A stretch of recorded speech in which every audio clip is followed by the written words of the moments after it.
یہاں کریں گے۔ تو آئیے سب سے پہلا وہ عمل جو جنت میں جانے کی وجہ بنے گا، سب سے اہم وجہ بنے گا، یاد رکھیے، جو سب سے بڑا جو ہے ریزن جس کو ہم کہیں گے وہ ہوگا، وہ ہے توحید۔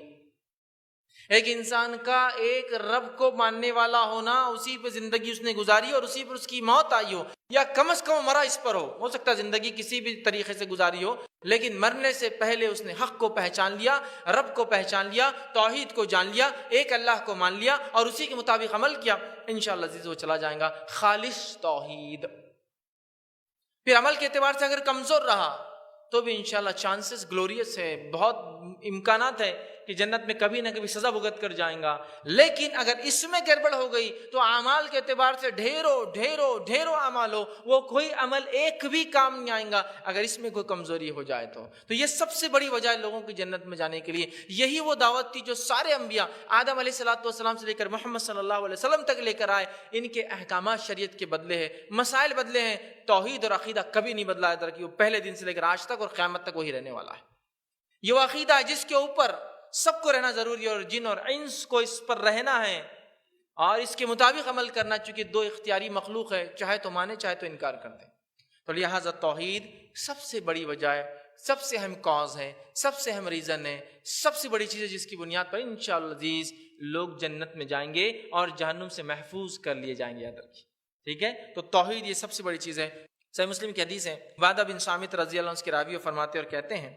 کہ رسول اللہ صلی اللہ علیہ وسلم کو انہوں نے کہتے ہوئے سنا، جو آدمی یہ گواہی دے کہ اللہ تعالیٰ کے سوا کوئی معبود برحق نہیں اور محمد صلی اللہ علیہ وسلم اس کے رسول ہیں، تو اس پر اللہ تعالیٰ نے جہنم کو حرام کر دیا ہے۔ جو شخص اس چیز کی گواہی دے کہ اللہ کے سوا کوئی معبود برحق نہیں، جو اس کی گواہی دے کہ محمد صلی اللہ علیہ وسلم اس کے بندے اور رسول ہے، تو پھر وہ شخص انشاءاللہ عزیز اس پر جہنم حرام کر دی گئی، مطلب وہ جہنم میں نہیں جائیں گا، وہ جنت میں داخل ہوں گا۔ سمجھ میں آئی بات؟ تو کتنی اہم چیز یاد رکھی توحید۔ اسی طرح جو ہے ایک دوسری روایت میں آتا ہے جو کہ صحیح مسلم کی روایت ہے، نبی اکرم صلی اللہ علیہ وسلم فرماتے ہیں جس شخص کی موت اس حالت میں آئے کہ وہ اللہ کے ساتھ کسی کو شریک نہ ٹھہراتا ہو، ایک تو ہوا جو گزرا اس پر، لیکن اب ہے خاص طور سے، اس لیے کہ بہت سارے لوگ ہوتے ہیں جن کو توحید کا علم ہی نہیں ہوتا ہے، اور بہت ساری مرتبہ جب توحید کی تذکرے ہوتے ہیں، توحید کی بات ہوتی ہے، تو بہت سارے لوگ بولتے ہیں یہ کچھ تو بھی نئے ٹاپک لاتے ہیں ہر بار، یہ توحید کیا ہے، کبھی سننے میں نہیں آ رہا۔ دوسری باتیں ہم نے کافی سنی ہیں، توحید سب سے اہم ٹاپک ہے، یہ وہ لفظ تھا۔ کچھ لوگ بولیں گے توحید کہاں سے آیا، یہ توحید یاد رکھیے، یہ وہ لفظ تھا جو بلال ادا کیا کرتے تھے جب ان کا آقا ان کو تکلیف دیتا، چونکہ غلام تھے، مارتا، سینے پر پتھر رکھتا، تپتی ہوئی ریت پر لٹا دیتا، تو بلال کیا کہتے روایت میں آتا، احد احد، میں ایک کو ہی مانتا ہوں، میں ایک کو ہی مانتا ہوں، یہی توحید ہے، ایک کو ماننا۔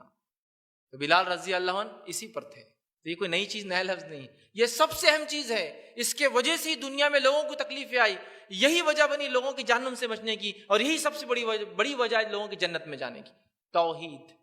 تو جس کا خاتمہ، اب زندگی گزر گئی، دنیا نکل گئی، ہو گیا جو غلط ہونا تھا، جو خاتمے سے پہلے انسان نے سمجھ لیا، عمر کے کسی بھی حصے میں تھا، زندگی کے کسی بھی جو ہے طریقے پہ دنیا کے اندر چلتا رہا، چاہے اسلام پہ نہیں بھی تھا، لیکن آخر وقت سمجھ میں آیا، پھر اس نے خالصتاً توحید کو مان لیا، ایک اللہ کو مان لیا اور اس پر عمل کر لیا، انشاءاللہ عزیز نبی اکرم صلی اللہ علیہ وسلم فرما رہے حدیث میں، جس شخص کی موت اس حالت میں آئے کہ اللہ کے ساتھ کسی شریک نہیں ٹھہراتا تھا، وہ جنت میں داخل ہوں گا، اور جس آدمی کی موت اس حالت میں آئے کہ وہ اللہ کے ساتھ شریک ٹھہراتا تھا، وہ جہنم میں داخل ہوں گا۔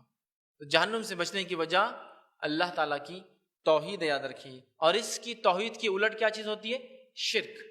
شرک توحید کی ضد ہے، اپوزٹ ہے، جیسا ہم بولتے ہیں نا ڈے، پھر اس کا اپوزٹ نائٹ ہوتا ہے، گڈ اس کا اپوزٹ بیڈ ہوتا ہے، اچھا کا برا، اور جو ہے کالے رنگ کا جو ہے سفید رنگ ہوتا ہے، تو یہ اپوزٹ ضد ہے اس کی، وہ ہے شرک۔ اور شرک کے تعلق سے اللہ قرآن میں اعلان کر چکا ہے، جس کی ایک چھوٹی سی مثال میں آپ کو دے رہا ہوں، جو سورہ مائدہ سورہ نمبر 5 کے آیت نمبر 72 میں، یہ عیسیٰ علیہ السلام کا قول ہے، جب بنی اسرائیل شرک کر رہی تھی، یہودی اس وقت کے شرک کر رہے تھے جو کہ حقیقت مسلمان تھے،